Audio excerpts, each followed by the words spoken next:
سلام سلام، نتمنى بالله تكونوا كلكم على خير وبخير في صحة جيدة يا ربي. اليوم جبت لكم فيديو مختلف، غادي نحضر معكم الهريسة. كلشي كيحماق على الهريسة، وغادي نحضر معكم السودانية مخلعة، وغادي نحضر معكم الفلفلة هكا كيفاش تحتفظوا بها في المجمد كتبقى مدة طويلة. كنحتاجوها هكايا في المأكولات ديالنا، كنحتاجوها في بيتزا، كنحتاجوها في المسمن معمر، كنحتاجوها في بزاف ديال الحوايج. غادي نوريكم الطريقه الاحتفاظ بها لمده طويله. غادي نحضر معكم الهريسه، كتجي حسن من ديال برا، كتجي لذيذه بطريقه مختلفه. وغادي نحضر معكم السودانيه مخلعه، كتبقى حتى لسنه، كتبقى مده طويله وكتجي لذيذه بزاف هكا. ترافقوا بها القطاني، كترافقوا بها الطويجنات، كتجي غزاله. عندنا هنا واحد الكميه ديال الفلفله اللي كنكون غسلتها من قبل. طبعا هي والسوداني كنغسلوها مزيان الا كيكون فيها الغبره. انا عندي هنا واحد 4 كيلو ديال الفلفله. نتوما الكميه اللي بغيتو ديال الفلفله. كنقطع لها هكا المجني ديالها وكنحلها هكا في النص، وكنحيد لها داك الزريعه وداك الخيوطه اللي كيكونوا لداخل البويض، كنحيدوهم حتى هما ضروري تحيدوهم. صافي كنستمر على هذا الشكل حتى كنكمل الفلفله ديالي كامله، حتى كنحيد لها المجاني كامله وكنحيد لها داك الزريعه، وعاد غادي نرجع نقطعوها. واللي مازال كيتفرج حتى لهنا ما تنساونيش من لايكاتكم ومن تعليقاتكم الجميله. واللي اول مره كيدخل القناه ديالي، وإلا عجبتكم القناه ديالي بطبيعه الحال ما تنساوش الاشتراك في القناه وتفعيل الجرس باش يبقى يوصلكم هكا الجديد ديالي والفيديوهات ديالي. من بعد ما نقيت الفلفله ديالي من المجاني وحيدت لها داك الخيوط اللي كيكونوا في الداخل وحيدت لها الزريعه، بالنسبه للكميه الاولى غادي نقطعها هكا على شكل مربعات. كنحتفظوا بها هكا في المجمد، كتبقى حتى لسنه. انا دائما كنحتفظ بها بهذه الطريقه هذه. كنحتاجوها هكا في البيتزا، كنحتاجوها كنعمروا بها المسمنات ديالنا او خبيزات معمرين. المهم كنحتاجوها بزاف ديال الحوايج. حتى في اللوبيه هكا، هاد الفلفله اللي كتكون مقطعه هكا مربعات كتضيفوا هكا واحد 2 معالق من في اللوبيه. عرفتي كتعطي واحد البنه واحد اللذه في اللوبيه، كتجي غزاله بزاف. صافي كنقطعها هكا على شكل مربعات. الكميه اللي بغيتو تحتفظوا بها كتقطعوها. دابا الفلفله موجوده في الاسواق وبثمن مناسب، هي والسودانيه هذا الوقت ديالهم موجودين. هما دائما كيكونوا متوفرين في الاسواق، ولكن دابا كيكونوا بكثره. دابا موجوده الفلفله الحمراء في السوق، كتكون رخيصه في الثمن.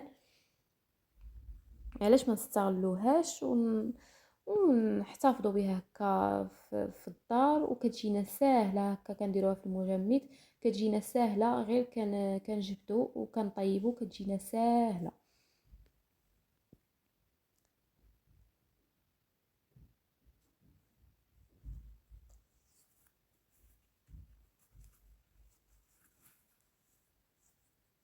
صافي الكميه الثانيه انا غادي نقطعها هكا على شكل طولي، حتى هي كنحتاجها على هذا الشكل هذا وكنبغيها على هذا الشكل هذا. كنحضروا بها هكا بيتزا، كنشحروها كنحضروا بها بيتزا. كنديروها هكا في الطويجنات، كنزينوا بها الطويجنات ديالنا. حتى هي الفلفله الحمراء كتواتى مع الطويجنات، كتجي رائعه مع الطويجنات ديال الحوت، كتجي غزاله.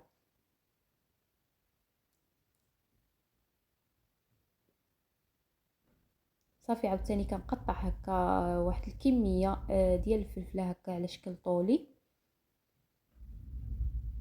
وكما قلت لكم كنديروا هكا في المجمد وكنتهناو الوقت اللي بغينا، كنجبدوا من الكميه اللي بغينا وكنطيبوها، كتجينا ساهله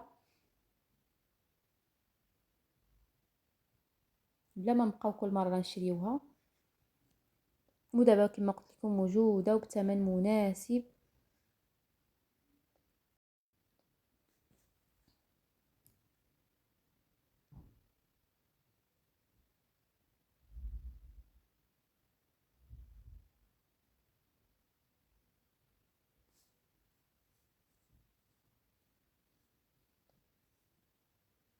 بالنسبه لهذه غادي ندير بها الهريسه، قطعتها هكا على شكل عشوائي فقط. غادي نزيدها مع السودانيه الحاره، غادي نستعملوا بها الهريسه. صافي ها نتوما الشكل ديال الفلفله كنقطعوها رقيقه على شكل طولي. والنص الثاني هانتوما قطعناه على شكل مربعات رقيقه هكا، كنديروها في بلاستيكات وكنحتفظوا بها في المجمد، كتبقى حتى لسنه ما كيوقع ليها والو. كنجبدوها هكا وكنشحروها وكنستعملوها في الحشوات ديالنا. هنا غادي نوريكم كيفاش الطريقه ديال السودانيه كنخلعوها، كتبقى مده طويله، كتبقى حتى لسنه وما كديرش هكا داك الغموليه اللي كدير بعض المرات. كنخلعوا هكا السودانيه اولا كنخلعوا الزيتون. ملي كنمشيو نحلو عليه كنلقاوه داير داك الغموليه من الفوق. الا لقيتو داير داك الغموليه من الفوق عرفوه راه ما صالحش، راه صافي خسر. هاد الطريقه هادي راه ناجحه وما كدير لا غموليه لا والو. غير تبعوا الطريقه وان شاء الله غادي تعتمدوها.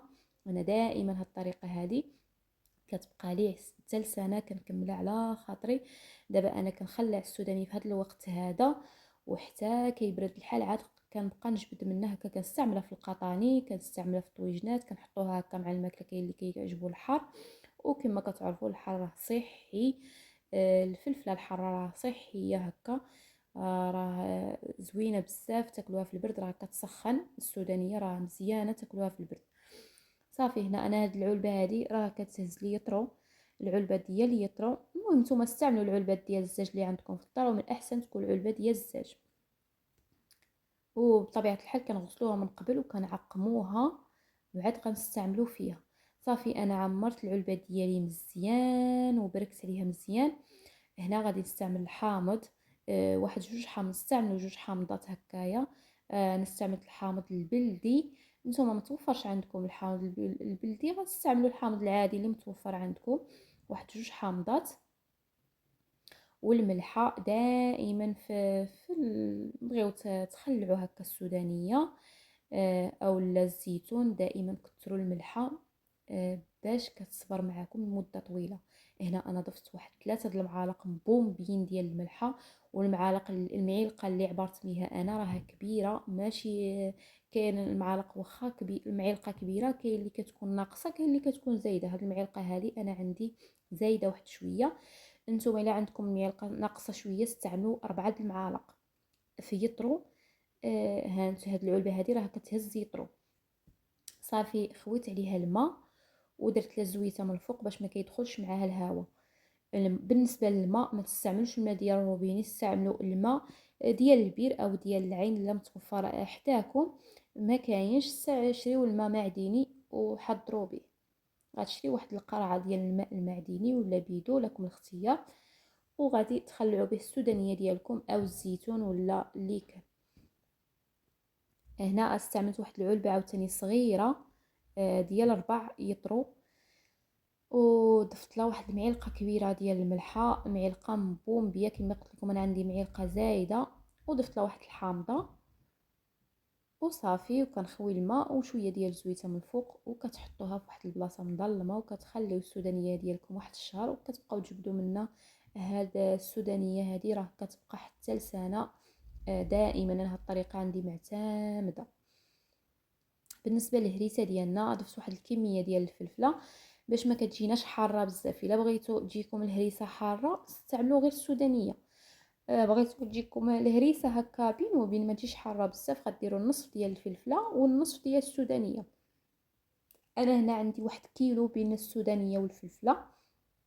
كنقي السودانيه على هذا الشكل، كنحيد لها هكا داك المجني اللي كيكون خضر. وكنديروها تفور، كنديروها تبخر حتى كتبخر لنا مزيان وكطيب. وكما شفتوا راني درت واحد الراس ديال الثومه مع داك السودانيه تبخر حتى هي معاها. بالنسبه للثومه كتعطينا الهريسه اللذه كتجي بنينه بزاف. هنا صافي الفلفله ديالي درتها في بلاستيكات وغادي نحتفظ بها في المجمد. من بعد ما تبخرت لي الهريسه ديالي السودانيه ديالي مزيان حتى طابت مزيان هي وداك الثومه. ضروري تضيفوا الثومه كتعطي الهريسه واحد البنه كتعطيها. صافي كنجيب واحد الهاشوار اللي غنطحن فيه اولا الخلاط الكهربائي اللي كطحنوا فيه العصير، ولكن من الاحسن الهاشوار كتطحن مزيان في الهاشوار. بالنسبه للاضافات اللي كنضيف انا للهريسه ما كنضيف حتى اضافات. كنضيف الملحه ولكن الملحه ديروا ملحه بزايد باش كتجي بنينه وكتحافظ على الملحه، كتحافظ على الهريسه ديالكم. وكنضيف معها الحامض مصير. بالنسبه للحامض مصير كيعطيها واحد اللذه، كتجي لذيذه بزاف، كتجي رائعه رائعه، كتجي بحال هذيك اللي على برا، كيجي فيها واحد المذاق لذيذ. يجربوها. وكتاليتي الا كان الحامض هكا، هاد الحامض انا عنده سنه حضرته العام اللي فات. انا دائما الحامض كنخلعه بحال هاد العام وكنبدا نستعملو حتى كيدوز عليه عام دائما. كيكون عندي بحال ديال العام اللي فات كنبقى نستعملو هاد العام، كنحضر هاد العام اللي فات كنبقى نستعملو. كيجي هاد الطريقه ديال الحامض المصير، انا ما كنضيفلوش الماء، كندير غير الملحه وكيطلق الماء ديالو الطبيعي، وكنحطو في واحد البلاصه مظلمه حتى كيتخمر وكيطيب على خاطرو، وعاد كنبقى نستعملو. هنا بالنسبه للكيلو ديال السودانيه ضفت له معلقه ونص ديال الملحه كبيره، وضفت واحد 2 حامضات مصيرين، ومعلقه ديال اللب ديال داك الحامض، معلقه كبيره ديال الماء ديال داك الحامض. كما كتعرفوا الحامض المصير كيكون مالح، انا عندي مخلاه غير بالملحه فقط، كيطلق داك الماء ديالو الطبيعي. دابا نشارك معكم ان شاء الله الحامض مسير. كيبقى هاد الحامض مسير كيبقى حتى ل4 سنين، ما كيوقع له والو، حتى كتساليوه على خاطركم وكتستعملوه بالقشره ديالو حتى القشره ديالو كطيب وما كتبقاش مره وكتجي لذيذه بزاف.